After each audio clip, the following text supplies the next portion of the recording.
Bonjour à tous, vous écoutez De Tout et de Rien, l'émission qui vous parle de tout et surtout de rien. Et aujourd'hui, dans cet épisode, on a plein, ils sont trois, de nouvelles têtes. Vous connaissez déjà Léo, que vous avez entendu la semaine dernière, et il fait aujourd'hui son grand retour pour à nouveau vous parler un petit peu d'histoire guerrière. Pour parler d'histoire, il y a également Ismène qui est avec nous, elle parlera un petit peu tout à l'heure. Et j'ai également Héloïse, que vous avez déjà en réalité entendu sur l'épisode hors série Harry Potter. Et je vous propose de ne pas perdre plus de temps avec cette introduction beaucoup trop longue, et on va commencer directement dans le vif du sujet, parce que Héloïse est là pour nous parler d'ambiance, je crois. Exactement. Donc, moi, comme Marc l'a dit, c'est Héloïse, et je suis ici pour casser cette fameuse ambiance, pour faire le lien avec la une de Valeurs Actuelles de l'année dernière. Tout simplement parce que aujourd'hui, je vais vous expliquer pourquoi il y en a marre du fameux Not All Men. Alors ici, il y a quelque chose de très important à prendre en compte, c'est qui je suis. Moi, je suis une femme cis blanche. Et du coup, je suis consciente que j'ai certains privilèges que d'autres personnes n'ont pas. Bon, on va dire quand même, j'ai pas tous les privilèges.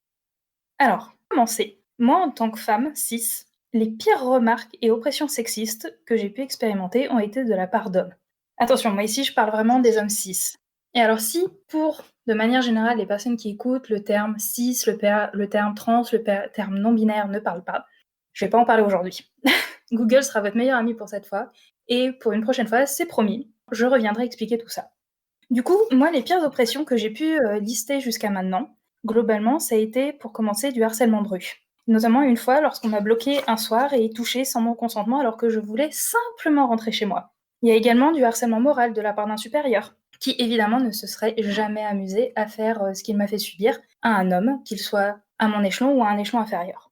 Et en fait, toutes ces agressions-là, en fait, toutes les femmes que je connais, ou presque, elles ont connu aussi des agressions, et leurs agresseurs étaient des hommes. Alors, attention, je n'exclurai à aucun moment le fait qu'il y ait des hommes qui soient des victimes. Mais je ne vais pas en parler aujourd'hui. Ce sera aussi une prochaine fois éventuellement. Et alors, vous vous en êtes peut-être rendu compte, mais dès lors qu'on dit les hommes sont des agresseurs, on voit fleurir un peu partout des not all men, brandis par des hommes. Alors, est-ce que c'est parce qu'ils se sentent attaqués? Mais je ne sais pas. Mais alors plutôt, messieurs, que de vous dédouaner en utilisant ce on n'est pas tous des connards, utilisez plutôt cette énergie à nous écouter, nous soutenir et éduquer vos potes, vos pères, vos frères et vos mecs, s'il vous plaît. Par exemple, lorsqu'on vous dit les hommes ont de meilleurs boulots que les femmes, là, pas de souci, vu qu'on vous valorise, il n'y en a pas un pour dire ah ouais, mais en fait, non, pas tous les hommes ont un meilleur boulot que les femmes. Alors pourquoi est-ce que dans le contexte où on vous place en tant qu'agresseur et donc en tant que non gentil, là vous nous sautez à la gorge? Si ce n'est pas une sorte de culpabilité peut-être. Parce que vous savez au fond de vous, pardon, que même si ça va mieux, vous n'avez peut-être pas toujours été parfait. Ici, vous êtes deux, messieurs, à assister à ma chronique. J'aimerais vous demander, alors, sans que vous me racontiez forcément les anecdotes ni quoi que ce soit, mais je vais vous poser 3 questions. Et ces 3 questions, j'aimerais bien que vous répondiez par oui ou par non, si vous vous reconnaissez dans ces situations, si vous voulez bien jouer le jeu. D'accord. Bah, allez, vas-y. Est-ce que vous avez déjà regardé ou dragué une meuf un peu trop lourdement? Non. Non. Est-ce que vous avez déjà, dans votre tête, sexualisé une nana parce qu'elle avait une jupe ou un décolleté? Vous vous êtes dit globalement: «Oh punaise, elle est bonne celle-là». Oui. Oui. Avez-vous pensé que si elle se fait emmerder, voire même possiblement agresser, elle l'aura cherché à cause de sa tenue ou de son attitude? Non. Non. Merci d'avoir joué le jeu. Pas de rien. Et alors, comme vous avez pu le remarquer sur la deuxième question, vous avez répondu oui. Ce qui n'est pas grave. Vraiment, c'est pas très grave. Mais du coup, puisque vous avez répondu au moins oui à une des questions, j'en suis désolée. Et en fait, vous faites partie du système oppressif et agresseur. En fait, vous avez été éduqué pour être un de nos agresseurs, malheureusement. Et vous rentrez dans le all men. Et en soi, c'est pas très grave si maintenant vous vous en rendez compte et que vous basculez dans le camp des alliés. Et que plutôt que de nous dire not all men à chaque fois pour décentrer notre combat, vous vous dites et vous nous dites ok, je te crois, je vais m'éduquer et je vais dire aux hommes de mon entourage de faire de même. Alors, je suis consciente que ça fait peut-être un gros morceau à avaler, parce que moi, ça fait plusieurs années, mine de rien, que je travaille sur ma déconstruction personnelle, parce que là, je tape sur les hommes, j'en suis consciente, mais en tant que femme, en fait, j'ai aussi intégré des biais sexistes, qui font que, à une époque, j'ai aussi sexualisé des nanas, ou peut-être regardé de manière un peu trop insistante, une nana qui me plaisait dans la rue. Et ça demande à être déconstruit. Mais ça aussi, le fait d'avoir du sexisme intériorisé chez une femme, ça peut être l'objet d'un prochain épisode. Et du coup, je serais super intéressée pour avoir votre vision globalement du vous, le not all men, est-ce que vous aimeriez continuer à pouvoir l'utiliser parce que c'est votre droit aussi, ou est-ce que comme moi, ce serait peut-être temps qu'on arrête de le brandir à chaque fois plutôt que de parler du vrai problème? Bah écoute, moi je vais te répondre franchement, je pense déjà être dans le camp des alliés.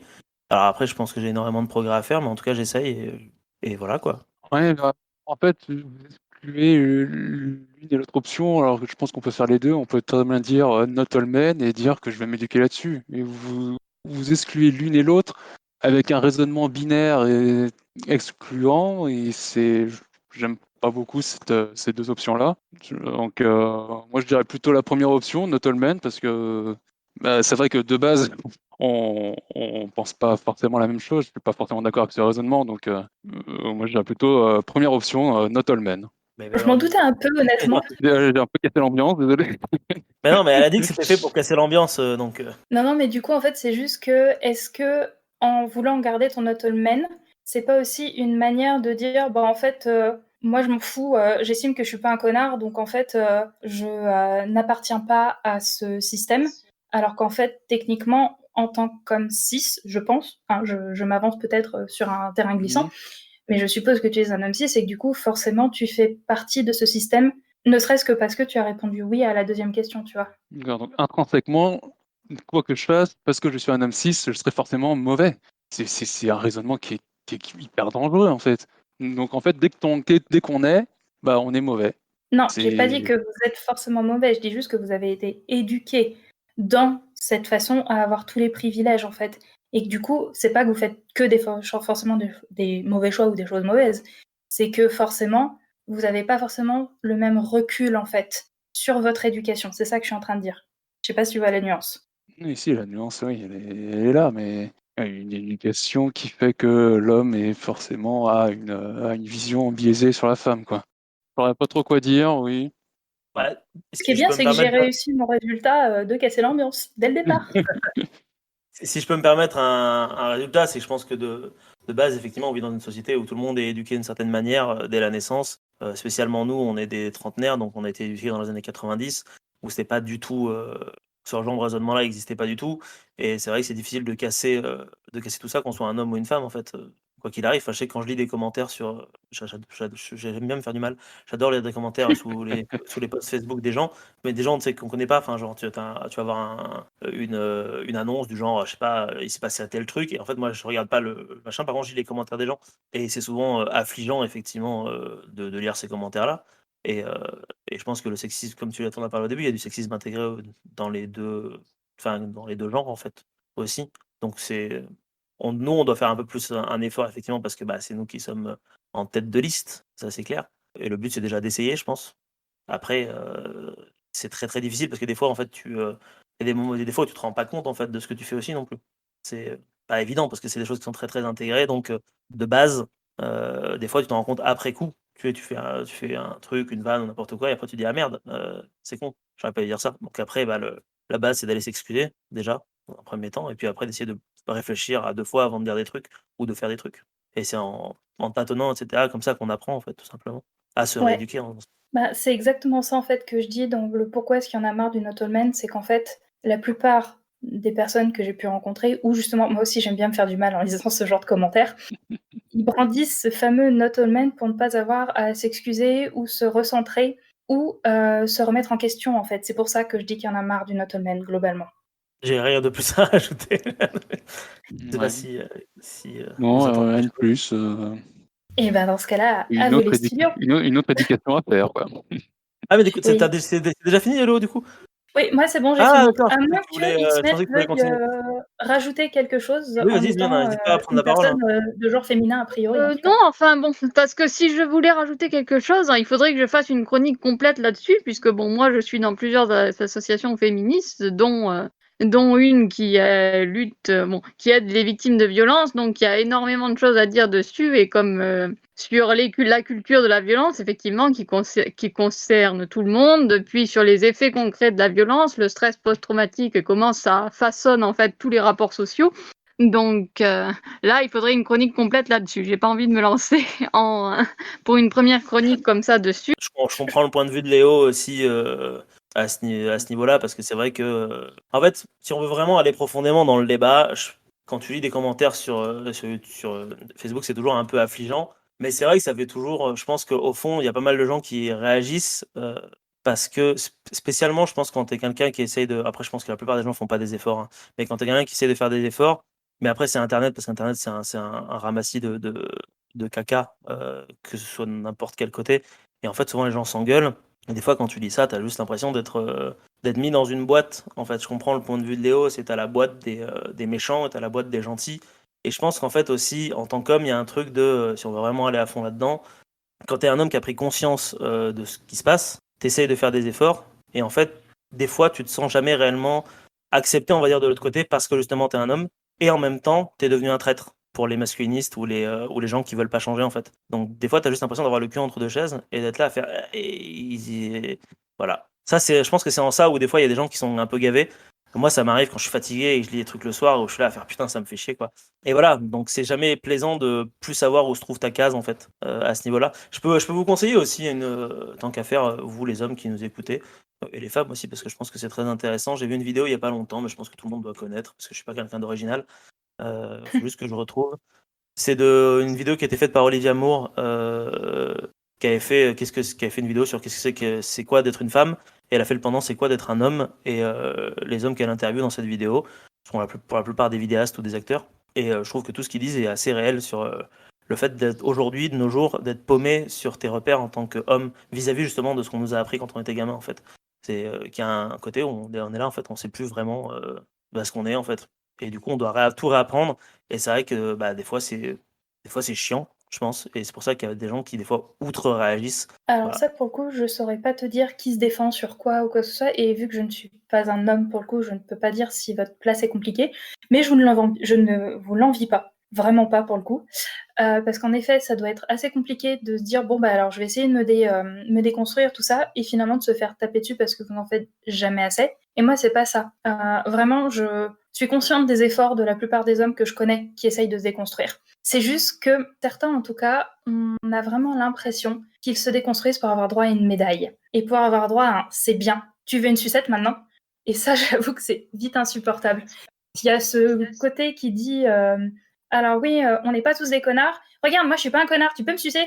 Globalement. Excusez-moi pour le vocabulaire, mais certaines fois, c'est vraiment ça. Je pense que tout ça, on vit une période qui est très compliquée en termes de repères. Et donc, du coup, pour remettre de l'ambiance, si vous avez fini, hein, d'ailleurs, hein, parce qu'en fait, en soi, si vous voulez continuer, Moi, on j'ai peut fini. toujours. Ok. Et bah, du coup, vas-y, Ismaël, je te laisse la parole si tu veux nous enjailler avec. Enfin, nous enjailler, parce que c'est une histoire quand même de. Pas cool non plus, je pense. Donc, vas-y, je te laisse la parole. C'est une histoire avec des hauts et des bas. Bon, je vais commencer Ouais. à vous la raconter. Alors, on va se transporter dans le temps. Ça commence je vais commencer par la raconter à partir de l'année 1731, donc en septembre, en Champagne. On est près du petit village de Songy, enfin d'abord vers Bar-Saint-Martin, qui est un village commandé par le seigneur éponyme, qui va à la chasse par un beau matin de septembre et qui voit deux silhouettes qui s'agitent dans les buissons de manière un petit peu inquiétante. Donc, comme tous les chasseurs un peu bornés, il prend son fusil et il tire. Une des deux silhouettes s'écroule, et surprise, quand on va voir ce qui se passe, ce n'est pas un animal sauvage, c'est une jeune femme qui est vêtue de haillons, enfin de lambeaux de vêtements, qui est toute griffue, toute sale, qui est noire aussi. L'autre silhouette a détalé. Quelques jours plus tard, on est toujours en Champagne, à côté du petit village de Songy, donc on a repéré la silhouette fugitive qui s'est sauvée parce qu'elle est poursuivie par des paysans qui l'ont vue rôder à côté de leur troupeau et qui s'est réfugiée en haut d'un arbre. Et là, on va réussir à la capturer en lui faisant miroiter des poissons qu'une femme est venue lui apporter. Et on s'aperçoit qu'à nouveau, c'est pas un monstre, c'est une autre jeune fille qu'on va conduire au château du seigneur local qui s'appelle le comte d'Espinot. Donc, cette jeune fille ne parle pas, elle est sale et griffue comme l'autre. Quand on la lave, on s'aperçoit que cette fois-ci, elle n'est pas noire, mais elle a l'air d'être amérindienne. Et elle ne dit absolument rien, donc on ne peut pas communiquer avec elle. À part que, comme elle est plutôt gentille, elle va tout chasser, elle donne des grenouilles à ses hôtes. On va peu à peu essayer de l'humaniser, la laver, l'habituer à manger de la viande plus crue mais cuite, et idem des légumes cuits au lieu des racines dont elle se nourrit. Et elle commence un petit peu à parler, et elle dit s'appeler Marie-Angélique. Mais d'où vient cette Marie-Angélique? Donc, pendant les années qui viennent, en fait, jusqu'à l'année 1750, elle va vivre dans différents couvents en Champagne. Pendant ce temps, il y a différentes personnes qui s'intéressent à elle, en fait, dont la mère de la reine Marie Leschinska, donc la femme de Louis XV, et qui vont la prendre sous sa protection. On va même rajeunir son âge d'une dizaine d'années, parce que bon, on suppose que quand on l'a trouvée, elle avait dans les 18-20 ans, et là, on va dire qu'elle n'avait que 10 ans quand elle avait été trouvée. Donc, une fois qu'elle est venue à Paris, elle va se trouver dans d'autres couvents, mais sa situation va se dégrader puisque sa protectrice, la mère de la reine, meurt. Et elle va se retrouver à la rue en 1752.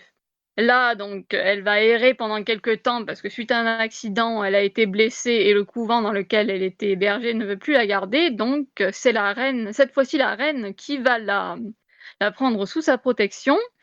Et elle va, une fois devenue une des favorites de la reine, rencontrer une dame, Marie-Catherine Eke de Haut-Massel, qui va essayer de lui faire retrouver son histoire petit à petit, parce que... Et voilà ce qu'on a pu trouver, enfin voilà ce que des différents chercheurs qui ont travaillé sur le sujet ont pu trouver, puisque elle a eu un parcours très tortueux. En fait, c'est un chercheur qui s'appelle Serge Harold qui a travaillé sur le sujet de Marie-Angélique, et donc il a trouvé, son histoire commence vers 1712, en fait, dans ce qu'on appelle à l'époque la Nouvelle-France, donc ce sont les possessions françaises aux États-Unis. Ouais.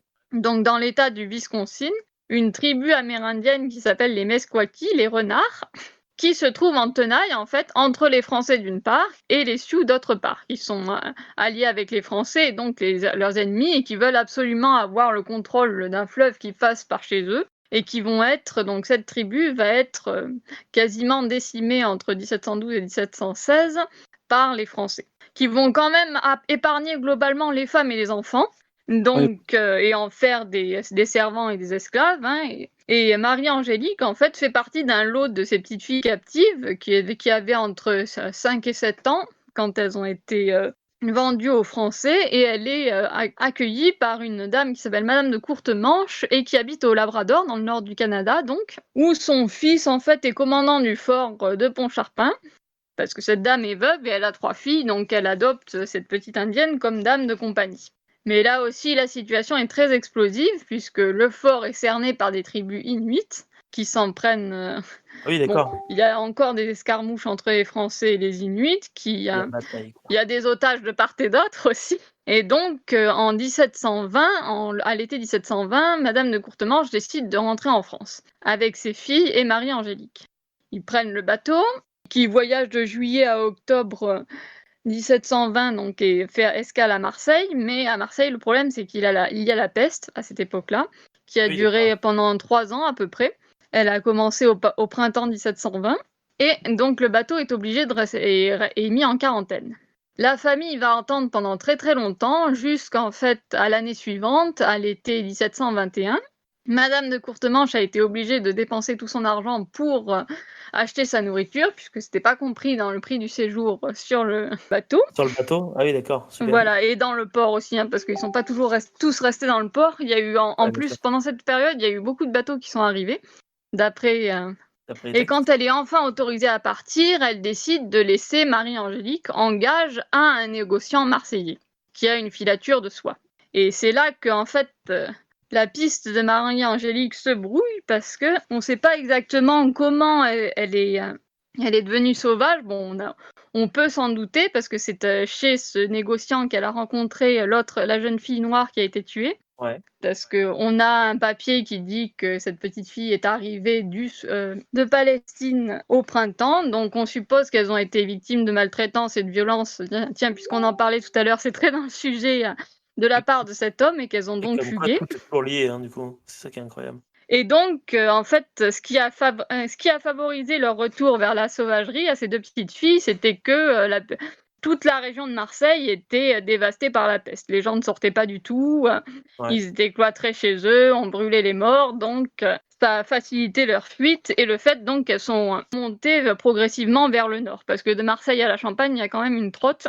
Ça leur a pris 10 ans à peu près, mais dans le livre qui a été écrit d'après ses souvenirs, qui est disponible sur Gallica BNF, donc Ouais. elle a indiqué qu'elle ne communiquait pas oralement, enfin, elle n'avait pas de langue commune avec sa compagne, puisque qui venait du Soudan ou d'Éthiopie probablement, et elle parlait donc, elle ne parlait pas français, elle communiquait entre elles par gestes ou en imitant des cris d'animaux. Ils ont Et réussi elle à créer indique une aussi. sorte de langage à eux deux, en fait. À elles deux, du coup, alors. Bah voilà, c'est ça, elles ont vécu comme un petit peu dans une bulle, ni toute D'accord. une société à eux deux, C'est à elles vachement deux. intéressant sociologiquement parlant comme anecdote.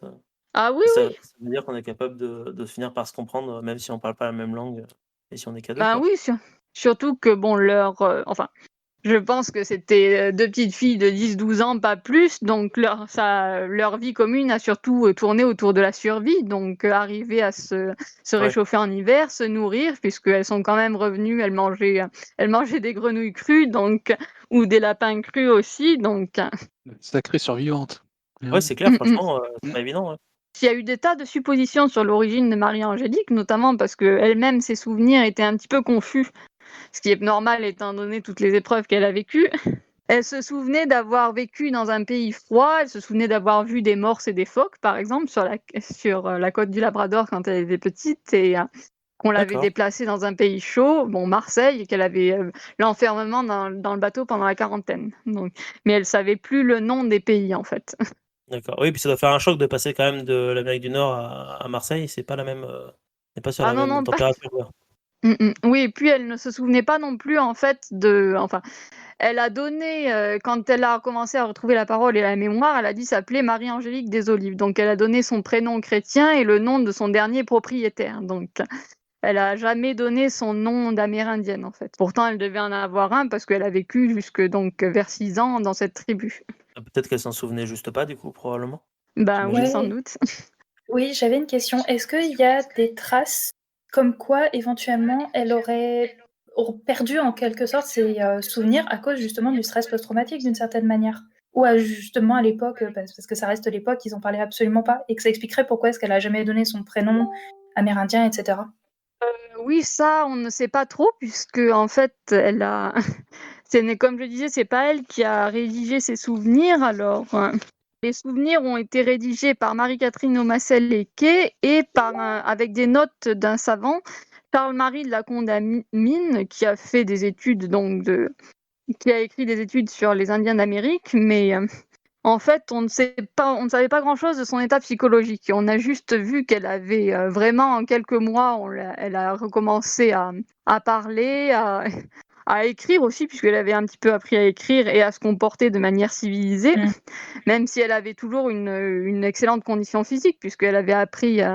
Enfin, tous ceux qui l'ont vue ont vu qu'elle avait des aptitudes de gymnaste, quoi, parce qu'elle avait appris à survivre en forêt, mais sur son état psychologique, on n'a pas énormément de sources. Après, il y a un savant un savant écossais qu'elle a rencontré en 1765. Ah ouais? Oui, oui, parce D'accord. qu'elle a rencontré pas mal de monde.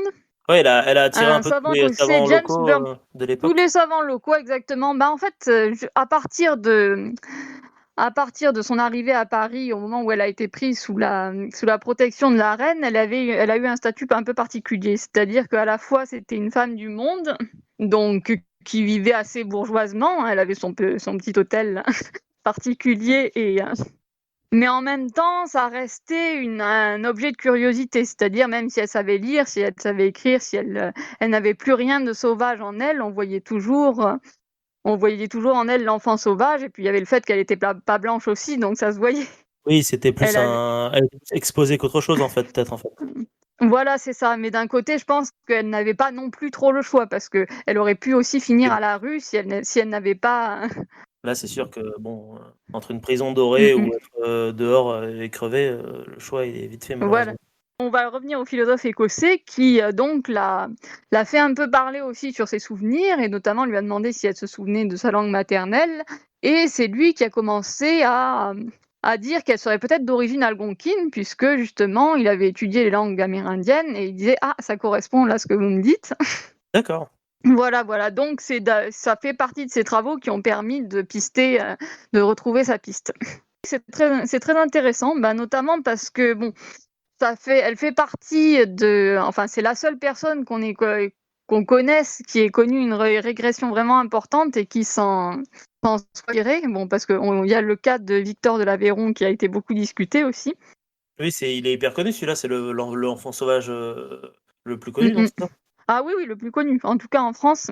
Mais après, son cas est un petit peu différent parce que lui, il n'a jamais vraiment été socialisé, donc ce qui explique qu'il n'ait pas pu, par exemple, apprendre à parler à l'âge adulte.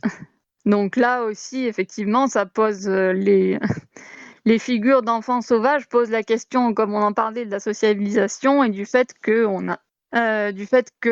voilà, on peut pas comparer un cas à un autre. Chaque cas est particulier. Ouais, bien sûr. Puis comme là, c'était en plus un cas de désocialisation partielle, puisqu'elles n'étaient pas toutes seules. Elles étaient à deux, même si elles ne parlaient pas un langage commun. Oui, d'accord.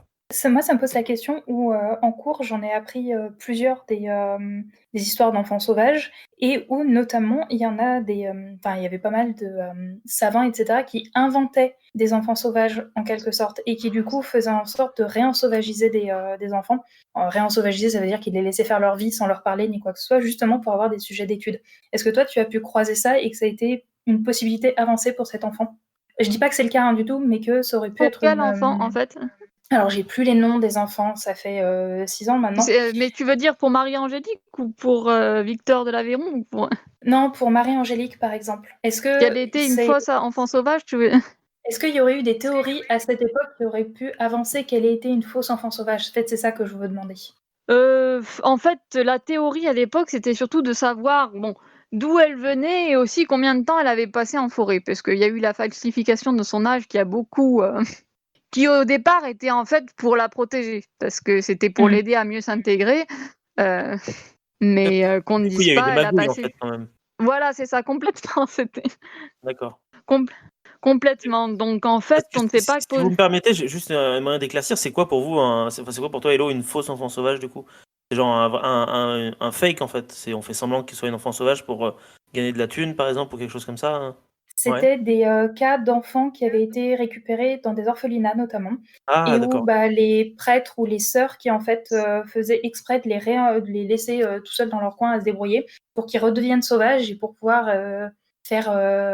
genre, ils ont récupéré un enfant sauvage et ils essayent Ah de oui, le d'accord. resociabiliser pour avoir de la thune, en fait. C'est des histoires de thunes et pas d'expérience, en fait. Ouais, c'est ça. C'est pas des expériences C'est ça. cheloues de scientifiques qui font on fout des enfants et on les étudie pour voir comment ça se passe quand il n'y a pas de société, quoi. C'est vraiment juste de l'argent, là. Ouais, non, c'était vraiment des Non pas que cas l'un ou pour de l'autre soit l'argent. bien, hein, les deux sont pourris, hein, mais c'est que ça aurait pu aussi être des Alors, expériences sociales un peu cheloues, quoi. Alors, parce qu'en sociologie, il y a ce qu'on appelle les enfants placards, c'est-à-dire que là, c'est dans des cas de maltraitance extrême où des enfants sont vraiment laissés dans des situations Les d'isolement et Russes de ont fait ça maltraitance. à un moment donné, non? De foutre des enfants tout seuls dans une pièce et de voir ce qui se passe alors qu'ils parlent tous pas la même langue, qu'ils sont tous super jeunes, je crois qu'ils sont tous morts, non? Il y a pas un Ça, truc comme ça? c'est une expérience qui, paraît-il, avait été tentée en premier par l'empereur, comment il s'appelait déjà? Celui qu'on appelait la stupeur du monde.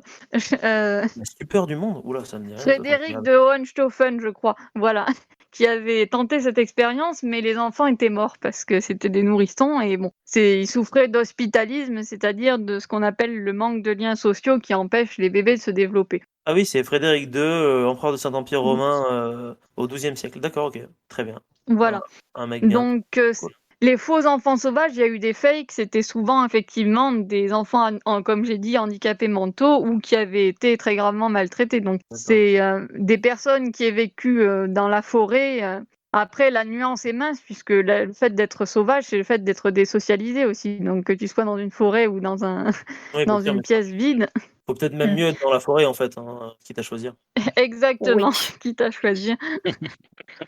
Voilà, et puis, je voulais vous signaler éventuellement, parce que c'est marrant que tu m'en as... Riyad Satouf a écrit avec Frédéric Corbeyran un livre qui c'est justement sur ses expériences scientifiques. Ça s'appelle Petit Verglas, c'est une bande dessinée.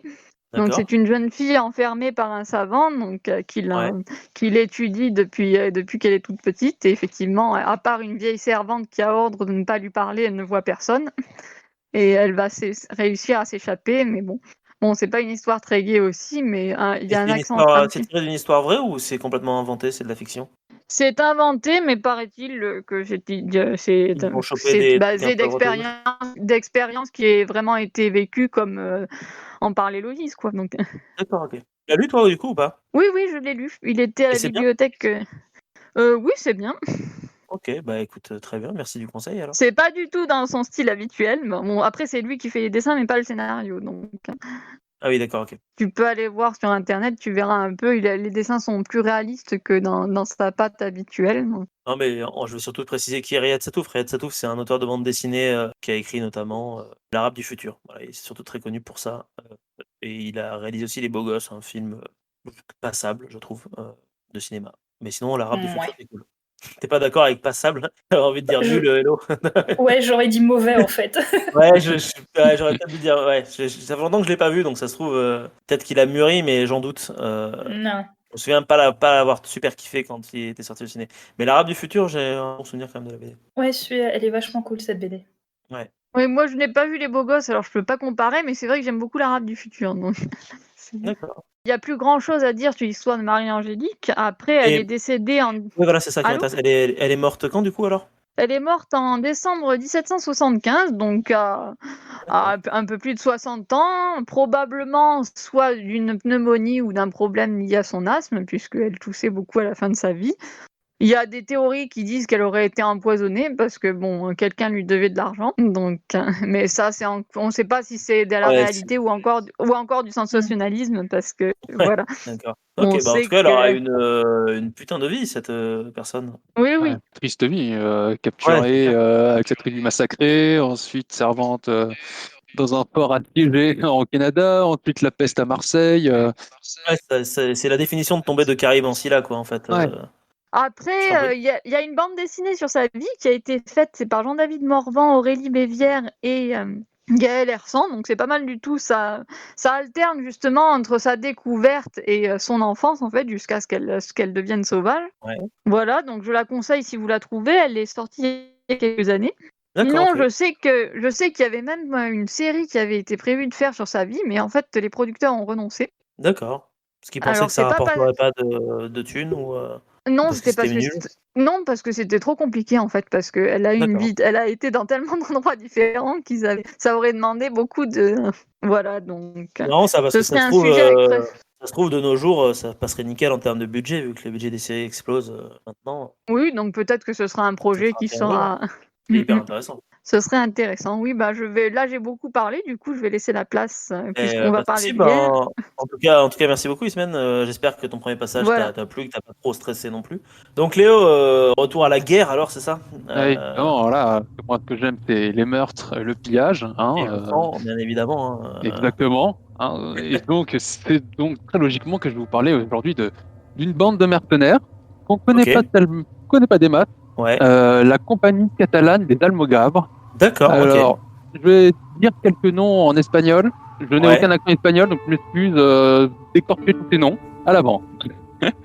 d'accord, t'inquiète pas, on a l'habitude d'écorcher les noms dans cette émission, Donc, aujourd'hui, on connaît à peu près tous l'anabase de Xénophon, cette immense aventure de mercenaires à travers les steppes d'Asie, mais on connaît très peu cette aventure qui est quand même tout aussi extraordinaire de cette compagnie, dont ouais, le récit a été couché sur parchemin entre 1325 et 1328 par un certain Ramon Muntaner, qui est le chroniqueur attitré de cette compagnie.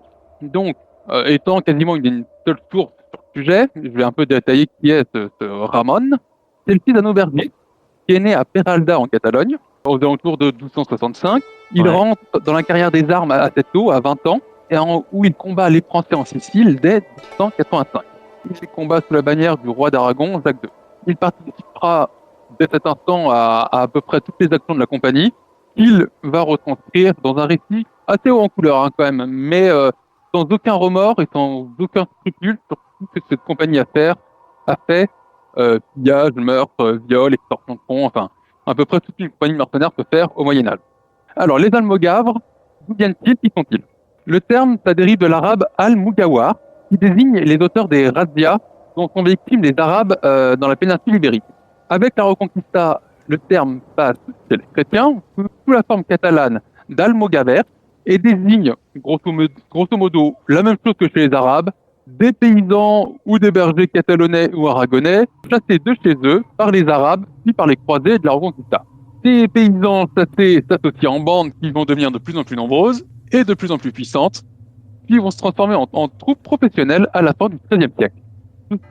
Les Almogavres sont en effet parmi les premiers représentants des grandes compagnies de militaires professionnels qui vont s'illustrer en Occident à partir du XIIe siècle. On pense aux compagnies de Brabançon qui vont se battre à Bouvines en 1214, ou encore les routiers de France, les routiers en France pendant la guerre de 100 ans, qui vont que Duguay-Clark va avoir bien du mal à chasser en les menant justement en Espagne, mais ils n'ont aucun rapport avec les nôtres. Les mercenaires donc, sont une pratique très courante dans l'Europe médiévale, à une époque où il n'existait pas d'armée permanente professionnelle, où les armées efficaces étaient peu nombreuses. Les paysans ne sont pas de très bons soldats si on ne les entraîne pas tout le temps. Donc, revenons au combat en Sicile, le début de cette compagnie. Donc, durant ce combat, entre Jacques II d'Aragon et son frère Frédéric II d'une part, et les Français du Capétien Charles Ier, frère de Saint-Louis de l'autre part, une compagnie d'Almogavres se distingue et c'est le début de l'aventure. En 1302, la paix est signée entre les Aragonais et les Français. La Sicile revient aux mains des Aragonais. Alors que la compagnie, comme tous les mercenaires, aurait dû être licenciée, leur chef ne l'entend pas du tout ainsi. Leur chef s'appelle Roger de Flore et c'est quelqu'un qui a tout le profil d'une sale ordure. Il est en 1267 à Brindisi. Il devient templier, participe à la défense de Saint-Jean d'Acre en 1291. Puis il est chassé du temple pour avoir détroussé les chrétiens qui fuient la ville. Vraiment pas de chance pour eux. Il est réputé pour être cruel et sanglant et met ses compétences au service du plus offrant. Ça c'est classique d'un mercenaire évidemment. Et il se retrouve donc en Sicile où il va fonder la compagnie catalane. Roger de Flore refuse d'être licencié et il voit grand, très grand. Il n'a pas l'intention de rester en Sicile. Son regard se tourne vers l'Orient, une terre pleine de promesses et surtout de richesses. Il se transforme en agent commercial et démarche un client qui en a bien besoin en ce moment. Ce client n'est ni plus ni moins que l'Empire byzantin et son empereur Andronique II. Ils sont alors tous les deux attaqués par les Turcs qui campent sur la rive orientale du Bosphore et menacent Constantinople, notamment depuis 2 siècles, 2 siècles de progression constante depuis la fameuse bataille de Manzikert. Andronique s'empresse d'accepter. Les Byzantins s'appuient de toute façon depuis très longtemps sur des mercenaires. Les Varegs, la guerre Vareg sont des mercenaires. D'ailleurs, je me permets un petit aparté. Quand vous écouterez cet épisode, chers auditeurs, il existera une chronique réalisée par Benjamin sur la fameuse gare de Vareg et notamment aussi le dernier Viking. Je la conseille, elle est très intéressante. Elle dure seulement 45 minutes. Voilà, sur ce, je te laisse reprendre Léo. Très bien, le message est passé. Donc, Roger de Flore est nommé grand-duc, chef de la flotte impériale et de tous les ports de toutes les îles de l'Empire, avec 4 mois d'avance. Ouais. C'est un investissement qui est plutôt rentable. Les Almogavres prennent les Turcs à Sizik en janvier 1304, les battent et les repoussent, et les rebousculent à la bataille de Philadelphie. En avril, l'Asie mineure est reconquise, et en août, les Turcs sont repoussés derrière les montagnes du Taurus, au fin fond d'Anatolie. 2 siècles d'expansion ottomane est passé en quelques mois. Roger de Flore est élevé à la dignité de César, 2e personnage de l'Empire. Ouais. Il est un peu au fait de sa puissance. Mais Andronique a décidé de faire un peu le pingre. Ça va les jouer des tours, ça, non? Donc Andronique décide de ne plus les payer. Ça va engendrer des tensions. Michel IX, son fils, va choisir de régler cette histoire de la manière forte. Il assassine Roger à Andrinople et assiège Gallipoli, qui est le bastion des Almogavres dans l'Empire. Ouais. Classique en... bon. En même temps, quand on paye pas les gens, voilà ce qui arrive. Voilà ce qui arrive. Les Byzantins, ils ont un peu réveillé et retourné plutôt une bête sauvage contre eux, et ils vont bien s'en mordre les doigts. 2600 hommes, sous le commandement de Béranger d'Entensa, vont porter la guerre devant Constantinople, alors que pendant ce temps-là, Ramon Muntaner commande Gallipoli, repousse ses assiégeants et réussit à les anéantir. au passage, il massacre même quelques mercenaires que Byzance avait engagés pour les réduire au tir. Mais il dit que bon, vu qu'il est bien parti, il va pas s'arrêter en si bon chemin. Il sort de Gallipoli, il rencontre et met en déroute Michel IX en 1309. Dès lors, la compagnie en a fini avec les clients, elle se met à son compte. Dérangé d'Entensa, donc qui était parti vers Constantinople, il ravage les rivages de la Propontide, il la trace, réduit ses habitants en esclavage et attaque même les chantiers navals impériaux de Sténia, juste à côté de Constantinople, en brûlant 150 navires. Ah oui, d'accord. Ah oui, il déconne plus en fait là. Ah oui, bah, ils en ont marre, pas de monnaie, voilà. Ok. Et donc il finit sans trop se presser, sans se fouler, par une démonstration de force sous les murs de Constantinople, ce qui affole l'empereur et ses habitants. Oui, tu m'étonnes. Michel IX retente sa chance, parce que bon, une fois, il a son honneur à conserver, mais il se refait battre près de Rhodostro. Les mercenaires feraient presque oublier les Turcs, finalement. Turcs d'ailleurs qui en profitent pour reprendre l'Anatolie. Bon. Oui, bien évidemment, c'est normal. La compagnie, après ça, met la Grèce à feu et à sang, et très clairement, le mot mesure, pour eux, ça s'applique pas. Spoliation des habitants des grandes villes, mise en coupe réglée de la région de Gallipoli, qui devient un gigantesque marché aux esclaves. Les habitants sont rançonnés quotidiennement. Les mercenaires vivent très bien, certes en tant que prédateurs, mais ils vivent très bien. Et Ramon Muntaner le dit lui-même dans sa chronique, et il s'en émeut pas du tout. Il dit, et je cite, « Nous y victimes de rapine, car nous n'avons jamais ni semé, ni planté, ni travaillé la terre. » Donc, oui, donc il un grand seigneur. Ah oui, il assume, alors totalement. Ok. Malheureusement, tout a une fin. Bah oui. La compagnie va se déchirer lorsque Ferran de Majorque, cousin de Jacques II, en prend la tête. Tous les chefs se soumettent sauf un, Bernat de Rocafort. Ouais. Donc, il décide de quitter Gallipoli. De toute façon, on n'a plus aucune richesse. La compagnie se scinde en deux compagnies rivales. En 1307, Ferran et Muntaner forment la première compagnie, la première des deux. Ouais. S'emparent de Skopelos et essayent de prendre une autre île, le B, mais là, malheureusement, ils tombent sur un bon militaire et ils se font capturer. Les Français relâchent Muntaner assez rapidement et son chef devra attendre 1 an après. Bon, pour l'instant, c'est pas très grave. La deuxième compagnie rivale, menée par Rocafort, ravage encore une fois la Thrace, la péninsule de Cassandra, l'espèce de trident qui amorce dans la mer Égée, et puis les célèbres monastères du mont Athos, de 1307 à 1310. Mais bon, même les mercenaires ont des règles, ils tyrannisent tellement ces hommes à violer les règles du partage du butin, à prendre des femmes n'importe comment, que ces capitaines le livrent en 1308 à Robert d'Anjou et il finira sa vie dans une oubliette.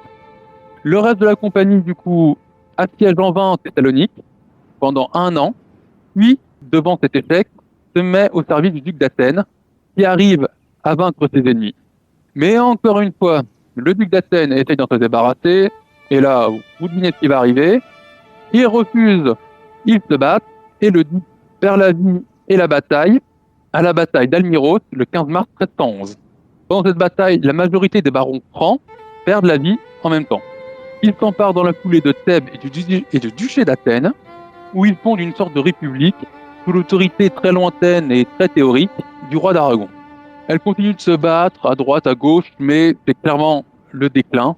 Elle est devenue sédentaire, elle est beaucoup moins séduisante et se désagrège petit à petit à partir de 1374 jusqu'à être complètement envahie par le sultan Bayazet en 1394. D'où vient cette supériorité militaire, ils ont quand même meulé les Turcs, les Byzantins, les barons francs en Grèce. Ils n'étaient absolument pas en supériorité numérique, ils étaient même en infériorité numérique à chaque fois. Ouais. La compagnie compte environ, c'est des estimations, 6000 cavaliers fantassins et une quarantaine de navires. Et en fait, ils sont toujours combattus à 1 contre 2 ou 3. À la bataille d'Almiros en Grèce contre le duc d'Athènes, les Athéniens avaient 30 000 fantassins et 700 cavaliers. À Cyzique, ils se battaient contre 15 000 Turcs. Donc clairement, le nombre n'était pas de leur côté. Il n'y avait pas non plus un sentiment d'unité nationale. Comme toute compagnie de mercenaires, au départ, il y avait certes des Aragonais, mais devant tant de richesses, des Italiens, des Grecs et même des Turcs se sont engagés. Leur succès est uniquement dû au professionnalisme et à la tactique redoutablement simple que pourrait aujourd'hui revendiquer nos troupes spéciales. Discipline, initiative, surprise et vitesse. Cette vitesse est favorisée notamment par un choix volontaire d'un armement moins lourd, qu'on pourrait appeler aujourd'hui la tactique du mouvement et du choc. Au cri de guerre de Despertar Pero, lever les épées, ils frappent les pierres de leurs épées pour créer des intercelles et chargent leurs ennemis sans leur laisser le temps de s'organiser, soit à un tombé de la nuit, à Tizik contre les Turcs, ou à l'aube. Ils utilisent sans aucune honte la ruse. À Almiros, ils inondent le champ de bataille, créant un bourbier où les cavaliers francs vont s'embourber, justement, et vont se faire massacrer alors qu'ils ne peuvent plus bouger. Encore une fois, c'est la victoire du fantassin sur le cavalier bien armé. D'accord. Et s'il le faut, les femmes qui les accompagnent peuvent aussi se battre. Exemple, la Gallipoli, où Montaner, qui dispose que 140 soldats, fait monter les femmes sur les remparts. La compagnie, outre ça, dispose de règles très strictes. On a bien vu Rocafort qui n'a pas arrêté de les violer. Les décisions sont discutées devant la troupe. Le butin est partagé équitablement. Un cinquième a pour le chef et le reste est partagé entre tout le reste des soldats à égalité. Et la justice est recherchée. Les capitaines payent grassement la troupe et achètent leur fidélité, comme ça. Ouais. Les équipements et leurs coûts sont consignés dans des registres extrêmement bien tenus. En 1309, on a même un semblant d'institution qui commence à se mettre en place. La compagnie est dirigée par 4 commandants et un conseil des 12. Et Montaner porte le titre de chancelier et trésorier général de l'armée. Donc on voit que lorsqu'ils ont fondé leur république du duché d'Athènes, il y avait un semblant d'institution de république, on peut pas appeler ça de la république, plutôt d'oligarchie qui se mettait en place. Donc cette compagnie est excellente en défense comme en attaque. Les seules limites se trouvent à l'occasion de certains sièges. Les Almogaves ont battu les Turcs, ont failli mettre à bas l'Empire byzantin et ont porté les couleurs de l'Aragon en mer Égée. Les bannières de la compagnie arborent les armes des rois d'Aragon et de Sicile, même si c'est une autorité, encore une fois, très théorique.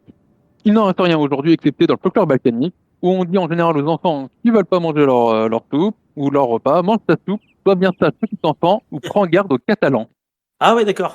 C'est ainsi que s'éteignit l'ancêtre de nos compagnies militaires privées actuelles. Eh ben écoute, je connaissais pas du tout cette compagnie de mercenaires, au demeurant très sympathique. Mais en tout cas, ouais, j'ai regardé la carte pendant que tu parlais sur la campagne en Anatolie et franchement, ils ont bien bourlingué. Ils ont bien bourlingué, ouais. Ils étaient loin de chez eux, on va dire, quoi. Donc merci beaucoup Léo pour ta petite intervention une fois de plus. Eh bien, je vous annonce la chose suivante. Je proposais un petit débat qui prendra, je pense, pas plus de 5-10 minutes parce que je l'ai trouvé là à l'arrache parce que j'avais rien préparé. 5-10 minutes, c'est parfait. Vas-y. Ok. Alors, c'est un débat philosophique à la mort moelle-neu, bien évidemment, trouvé sur l'internet français. En gros, je trouve ça intéressant parce que vous venez d'horizons différentes et qu'on a quand même un peu débattu aussi en début d'émission, donc c'est quand même intéressant aussi de débattre peut-être un petit peu à la fin. La question que je vais vous poser, c'est la suivante, c'est est-ce qu'une utopie a-t-elle vocation à être réalisée ou non? Vous avez 2 heures. Ensuite, j'ai rien révisé. On peut peut-être définir le terme utopie avant. Utopie, c'est un terme qui est inventé par Thomas More en 1516 dans son livre L'Utopie. Il dérive ce terme à partir du grec topos, qui signifie lieu, précédé du suffixe u, qui signifie l'absence. Le terme désigne donc un projet imaginaire et illusoire. Je dirais que ça dépend du type d'utopie, parce que Oui, c'est vrai. déjà, quand on regarde tous les totalitarismes du XXe siècle étaient à la base des utopies qui ont fini par avorter. Donc du coup, ça tendrait à dire qu'il vaut mieux pas essayer de réaliser une utopie alors, puisqu'elle est souvent désillusoire et finit par peut-être devenir une anti-utopie, voire une dystopie du coup. Ça dépend en fait. Je pense que ça dépend. Toutes les utopies ne se ressemblent pas. C'est sûrement une question de moyens aussi. Donc. Je rajouterais que ça dépend si on parle d'une utopie sociale, une utopie politique ou une utopie globale en fait. Et puis si on va pour réaliser une utopie, en fait on n'a plus rien pour rêver, pour se dire putain on peut aller jusqu'à mieux en fait. Et je me dis que c'est peut-être un peu piège de ne pas se laisser de possibilité d'être encore meilleur. Ce serait bien de pouvoir atteindre un bout aussi utopique, on va utiliser les termes. En même temps, en termes de moyens et en termes de société, je ne sais pas si on en est capable. Et dans ce cas-là, pour le coup, on n'a plus de quoi rêver. Si on est malheureux dans cette utopie, on n'a plus de quoi se dire « Ah, mais on peut tendre vers un futur encore meilleur », tu vois. Oui, d'accord. Ouais. Ok, je comprends. Léo, tu as une remarque? Une utopie, c'est vrai que je pense beaucoup aux utopies du 18e, de Voltaire, qui sert plus à dénoncer les maux d'une société plutôt que de vraiment vouloir la réaliser. Après, je pense qu'une utopie doit rester une utopie. C'est vrai que j'avais pas pensé à l'argument de comme ça après on ne peut plus rêver, mais c'est vrai que c'est totalement vrai. Et aussi, je pense qu'une utopie, si on veut la réaliser, ça demande une sacrée dose d'autoritarisme. Euh, Pour vouloir aller vers un point, c'est ça. les gens doivent abandonner certaines de leurs libertés pour accéder à un bien-être supérieur. Donc, est-ce que Exactement. vraiment l'abandon de ces libertés vaut ce bien-être Bah, c'est ça, c'est ce que disait même si Ismaël au début, on... c'est Ouais, l'exemple du voilà, c'est ça, 20e siècle, ouais. quoi. Non, Ouais, mais complètement. Donc, ouais. c'est effectivement très, très limité. Je suis complètement d'accord avec vous aussi. C'est pour ça que je vous ai dit que ça allait pas durer très longtemps. Je rajouterai un petit truc en plus, c'est que de nos jours, on a pas mal d'ouvrages de science-fiction qui parlent, où il y a le terme dystopie qui a été créé parce qu'au final, on s'est rendu compte que souvent une utopie, ça foire. Et du coup, enfin, c'est complètement dystopique après comme air. Donc une dystopie, ce serait Mm. une utopie qui a foiré. Bon, alors après, il y a des gens qui sont contre, qui disent qu'une utopie qui foire, c'est une anti-utopie, et qu'une dystopie, c'est vraiment quelque chose qui foire dès le début, en fait. Donc après, on choisit ou non ces définitions. Mais oui, c'est ça qui est assez rigolo, c'est que comme tu l'as dit, une utopie, ça sert à rêver, et ça sert aussi du coup à créer aussi tout un bel imaginaire fantastique qu'on peut avoir dans des livres, dans des films, dans des séries, etc., etc. Donc Mm. j'ai envie de dire presque heureusement que les utopies n'existent pas, parce qu'effectivement, comme ça, Ouais. on peut rêver, comme tu as dit. Je trouve ça une très très beau, très très belle phrase, Hello. Merci. Ouais. Mais de rien. Est-ce que vous avez envie de rajouter quelque chose ou pas? Bravo à tous. 12, t'as dit, c'est ça? Bravo à tous. Allez, bah, le nombre 12, c'est Bah, parfait, les 12 merci. apôtres. Bah, en tout cas, du coup, merci encore à vous trois. J'espère que ça vous a plu. C'était un épisode qui était intéressant parce que c'est un nouveau trio de chroniqueurs. J'espère que ça vous a plu aussi chez vous, chers auditeurs. On apprécie que vous soyez toujours au rendez-vous, bien évidemment. N'hésitez pas à le dire si ça vous a plu. N'hésitez pas à le dire si ça vous a pas plu. Voilà, n'hésitez pas à faire ce que vous voulez. Soyez heureux, bref, hein, tout simplement. Et on vous dit surtout à la semaine prochaine. Ciao tout le monde. Salut, salut. Bye.